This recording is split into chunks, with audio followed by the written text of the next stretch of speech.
Professor, entender aqui uma questão, acho que muito importante também. Eu estava conversando essa semana com um dos nossos convidados, o Rafael Favetti, e ele também, num artigo, ele colocou ali, né, na visão dele, que ele acredita que, principalmente aqui no Brasil, em relação a essa polarização, hoje a força maior está no nome desses líderes e não no partido que esses líderes eles estão. Independente, né, a gente trazendo aqui os dois nomes mais fortes, né, para essa nossa disputa, Lula e Bolsonaro. Os dois estariam ali carregando muito mais o nome dessas lideranças do que o partido, independente de, que nem a gente viu o próprio Bolsonaro, que acabou mudando de partido, e ele tem ali as pessoas vão pela pessoa, o líder dele, e não o partido dele. E dos dois lados, a gente viu um pouco ali, um pouco até da mudança ideológica, o Lula vindo até um pouco menos de esquerda ali, no sentido de trazer um Alckmin um pouco mais para um centro, e o Bolsonaro cedendo também um pouco a todas as pressões da questão até de popularidade, fazendo políticas até um pouco mais populares, inclusive agora a gente está vendo aí um aumento de um auxílio para tentar vir um pouco também, não tão radical ali para uma direita. Ele foi muito criticado até pelaquela direita mais forte, porque no início ele se colocava como um pouco mais, né, de direita, e veio um pouco mais para o centro. A minha pergunta é o seguinte, né, a gente viu um PSD bem enfraquecido, não conseguimos ver nenhuma liderança de terceira via aparecendo, desapontando, e esses dois maiores candidatos talvez vindo um pouco, cedendo um pouco mais ali de um centro.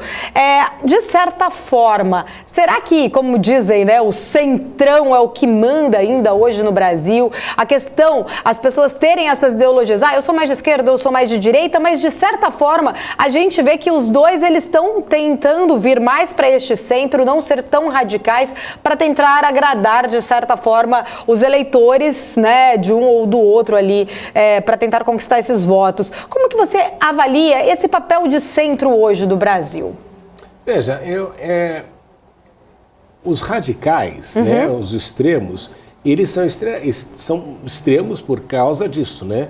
Eles não favorecem efetivamente a uma melhoria no resultado da vida dos cidadãos. E as pessoas já sabem disso, né? Se nós olharmos aquilo que a extrema-direita fez na Europa e aquilo que a extrema-esquerda fez em algumas partes do mundo, você vai notar que nenhuma das duas fórmulas é aquilo que o ser humano busca, né? A gente sempre diz que a sabedoria e a verdade está no meio.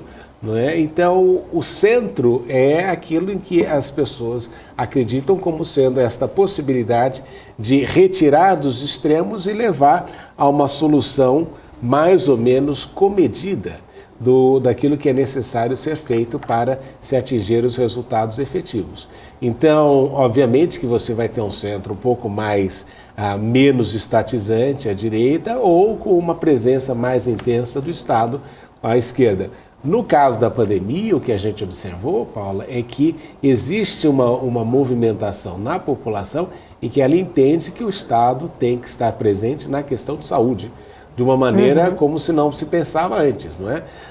Porque você vê, mesmo no caso brasileiro, as vacinas vieram pelo setor público, tudo foi feito pelo setor público, não é? Então se entende que o Estado aí tem uma função importante a ser realizada.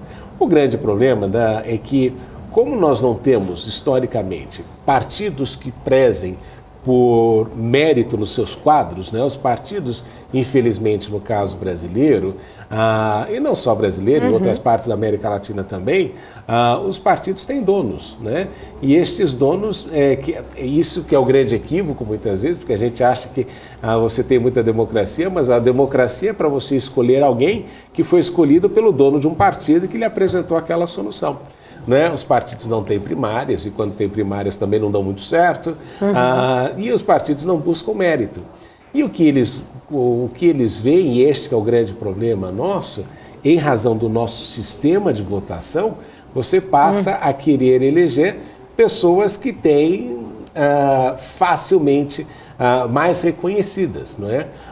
O grande problema desse sistema eleitoral nosso é que ele não favorece o surgimento de novas lideranças. Você fica repetindo os mesmos nomes constantemente, e o fato de eles serem nomes repetidos é que, de alguma forma, vai fazendo com que eles atraiam mais votos ou menos.